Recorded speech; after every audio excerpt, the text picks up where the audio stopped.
วกผู้ผู้ยาเป็นขอบพวกเป็นผู้คนยาพ่อแม่ลูกยาหาอย่างพ่อแม่ตายเสียจากทุกคนได้มีความกตัญญูต่อพ่อแม่ผู้ฟังกันจะต้องฟังโยผู้อยากนอนขึ้นหาวกับพองได้เลย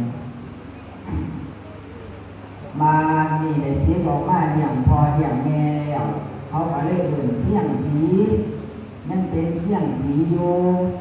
ข่าวที่โคตรพอดียังเป็นเที่ยงสีโยพออะไรตายแม่อะไรตายแต่ว่าแม่เนี่ยก่อนที่ตายแม่ก็ได้เลยเอาเท่าเที่ยงสีนี่ไปฝากไว้กับพญา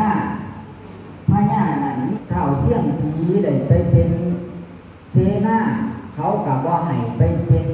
คนเกี่ยวหญ้าให้สร้างให้มาได้ไปเป็นเสนาแต่ว่าให้ได้ไปนำกันสีหาคนแต่ว่าเท่าเที่ยงสีนี่อยู่เป็นผู้เฮ็ดกับเขาเพราะว่าเป็นผู้น้อยผู้จอยเพราะว่าเป็นคนเลี้ยงน้อยจอยผอมสมัยแต่เก่าคนโบราณคนโบราณคนแต่เก่า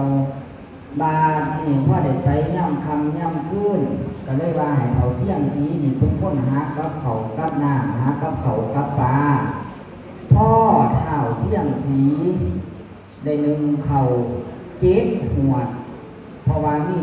พี่น้องอยู่น้ำกันเจ็ดคนได้หนึ่งเขาเจ็ดหัว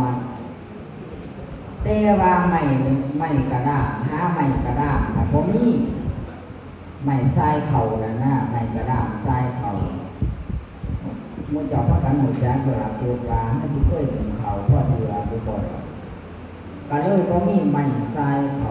เพิ่นจึงได้เข่าปลาไปพ่อต้นไม้ใหญ่ต้นหนึ่งมีรูปร่างลักษณะผู้คนมีแขนมีขา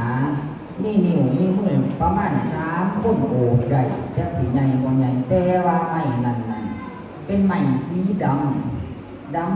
มาสั่นได้ดำหายก็เกลือแต่ว่ามีลักษณะรูปร่างผู้คน